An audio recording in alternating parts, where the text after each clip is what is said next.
Salam damai sejahtera di dalam nama Tuhan Yesus Kristus. Firman Tuhan untuk kita baca dan kita dengarkan dari surat 1 Yohanes pasal yang pertama, ayat yang kelima dan yang keenam. Dan inilah berita yang telah kami dengar dari Dia dan yang kami sampaikan kepada kamu. Allah adalah terang, dan di dalam Dia sama sekali tidak ada kegelapan. Jika kita katakan bahwa kita beroleh persekutuan dengan Dia, namun kita hidup di dalam kegelapan, kita berdusta dan kita tidak melakukan kebenaran. Berbahagialah kita yang menyimpan, mengerti, dan melakukan firman Tuhan ini dalam kehidupan kita setiap hari. Saudara yang kekasih di dalam Kristus, Rasul Yohanes menyatakan isi berita yang disampaikan kepada banyak orang adalah berita tentang keberadaan siapakah Allah yang sejati. Rasul Yohanes tidak menceritakan tentang dirinya, pengalamannya, dan penderitaannya. Bahkan ketika ia menyatakan bahwa beritanya ini bukanlah dirinya saja yang menyatakan itu, tapi berita keberadaan Allah itu juga disampaikan oleh banyak orang, para rasul, orang-orang Kristen, di sepanjang zaman, di segala tempat.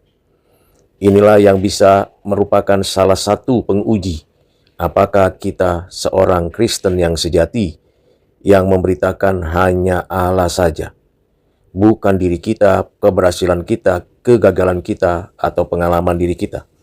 Tetapi yang diberitakan intinya adalah Allah saja. Disinilah berita itu haruslah disampaikan dengan sifat teosentris, berpusatkan hanya kepada Allah. Rasul Yohanes memberikan kepada kita pembelajaran bahwa kita seorang Kristen yang sungguh-sungguh mengenal Allah yang sejati. Bukan apa yang orang lain katakan atau apa yang menunjukkan bahwa kita punya pengalaman itu, tetapi siapakah Allah yang menyatakan itu kepada kita. Saudara yang kasih dalam Kristus, dalam penyataan pemberitaan kebenaran inilah, Rasul Yohanes menyatakan bahwa Allah adalah terang, untuk menggambarkan atribut Allah yang sejati. Atribut yang menunjukkan naturnya dan menunjukkan keberadaannya di dalam kuasa dan karyanya.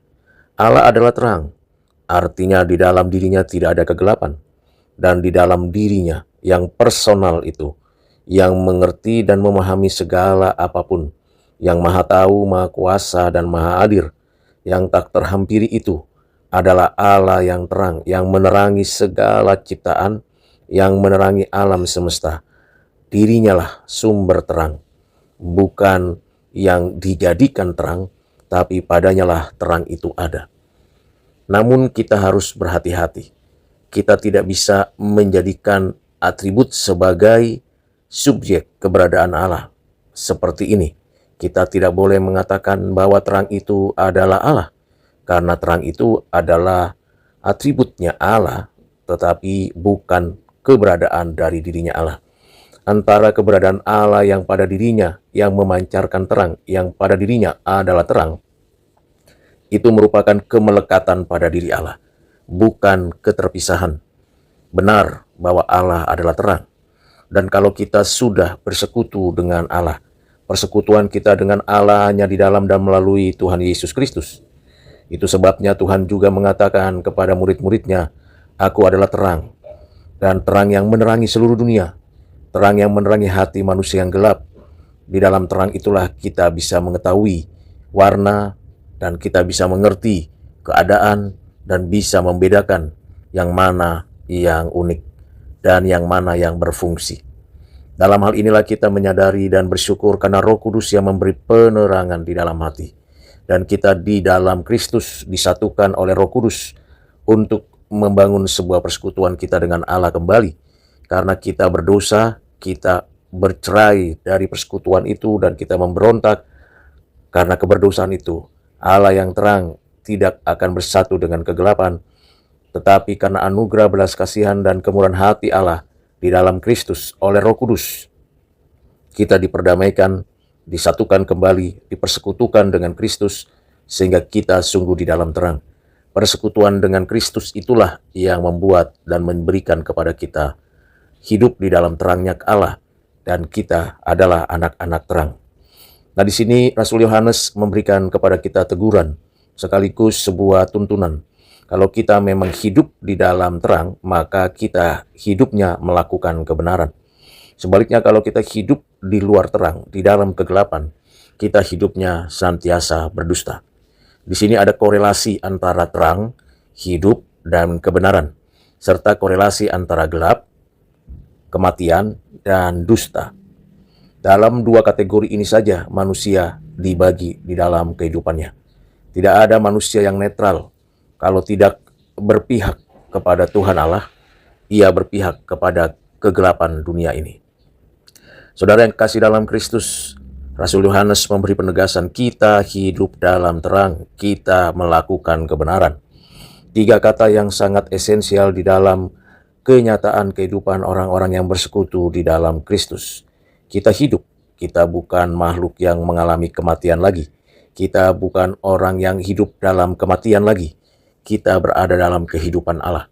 Seperti yang dinyatakan Tuhan Yesus, akulah jalan, kebenaran, dan hidup. Di dalam Kristus kita hidup, yang tadinya mati karena dosa, kemudian dihidupkan oleh Allah melalui karya Kristus dengan kuasa Roh Kudus. Kita dihidupkan, dan firman Tuhan yang mengajarkan kita ialah firman yang hidup, yang menghidupkan kita. Ketika kita berbicara terang dan kehidupan, maka itu menjadi suatu penyataan seperti yang kita ketahui, bahwa di dalam terang ada kehidupan, dan di dalam kehidupan itu terang itu nyata. Kedua bagian ini, terang dan hidup, untuk menunjukkan di sana ada kebenaran. Dengan demikian, kebenaran itu tidak bisa berdiri sendiri. Kebenaran selalu menuntun seseorang hidup di dalam terang, dan kebenaran itu menerangi orang-orang yang sekitarnya untuk hidup di dalam kebenaran. Kebenaran Allah adalah kebenaran yang dinyatakannya. Kebenaran yang diwahyukan dan ditulis secara verbal adalah firman Tuhan. Dengan perkataan lain, bahwa kalau kita hidup di dalam firman Tuhan, kita hidupnya sungguh di dalam terang. Saudara yang kasih dalam Kristus, pengajaran dan pembelajaran ini menjadi sangat esensial bagi iman Kristen. Kita adalah anak-anak terang yang hidup di dalam kebenaran, dan kita hidup di dalam kebenaran untuk membawa terang yang sesungguhnya, yaitu berita kabar baik dari Kristus. Itulah sebabnya para rasul, murid-murid Tuhan, dan orang-orang percaya di sepanjang zaman hanya menyampaikan berita yang didengar dari Kristus. Berita yang didengar dari Kristus adalah berita bahwa Allah adalah terang yang memberikan hidup dan kebenaran, bukan dusta, bukan kegelapan. Dengan kata lain, kalau ada orang yang menyampaikan kegelapan, menyatakan hidup yang berdusta, karena itu kita tahu bahwa mereka adalah anak-anak berdusta. Bapaknya adalah si setan dan si iblis.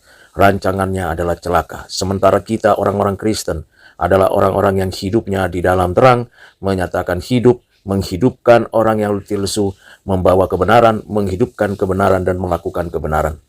Saudara yang kekasih di dalam Kristus, marilah kita terus memahami tentang kebenaran-kebenaran Allah ini. Inilah pesan atau berita yang ditegaskan Rasul Yohanes sebagai pesan yang datang dari Tuhan Yesus, dari anaknya yang tunggal Yesus Kristus. Karena Kristuslah yang langsung mengutus para rasul, maka Kristus adalah pribadi yang terutama yang dibicarakan dalam bacaan sebelumnya. Dan Kristus jugalah yang dimaksud dengan kata ganti dia dalam bacaan teks ayat tersebut.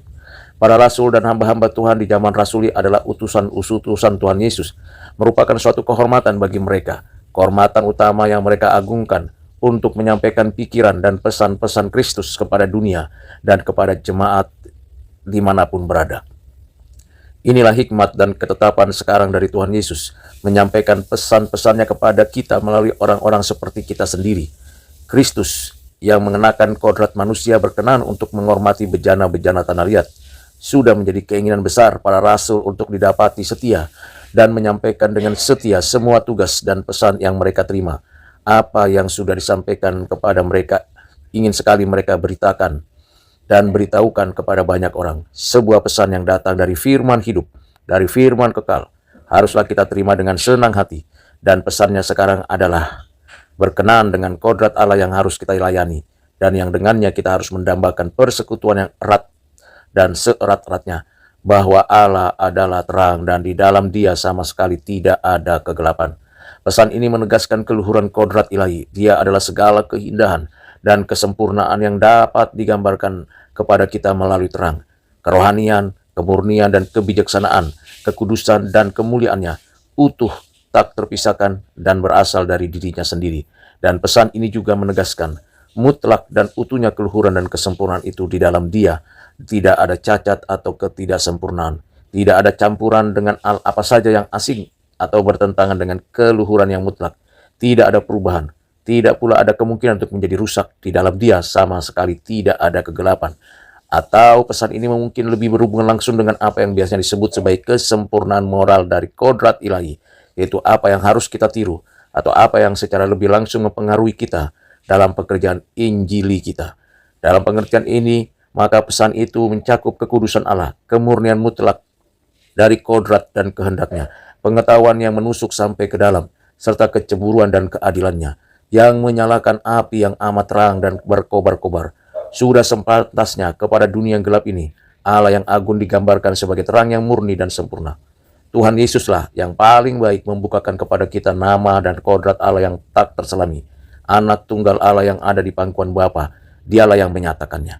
Merupakan hak istimewa dari Wahyu Kristen untuk memberitahukan kepada kita gambaran yang paling mulia, paling megah, dan paling serasi tentang Allah yang terpuji, yang sedemikian rupa sehingga gambaran itu sangat sesuai dengan terang akal budi, dan dengan apa yang dapat ditunjukkan olehnya, sangat sesuai dengan kemegahan karyanya di sekitar kita, dan dengan kodrat serta jabatannya sebagai pengatur, penguasa, dan hakim agung atas dunia.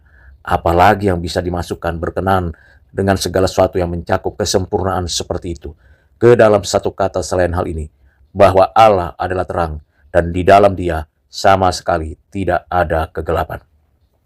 Berbahagialah kita yang mengerti bagian firman Tuhan ini dan sungguh-sungguh menjadi anak-anak Allah yang menerangi, di mana kita hidup menyatakan kebenaran, melakukan kebenaran, dan hidup di dalam kebenaran. Tuhan Yesus memberkati saudara sekalian. Amin.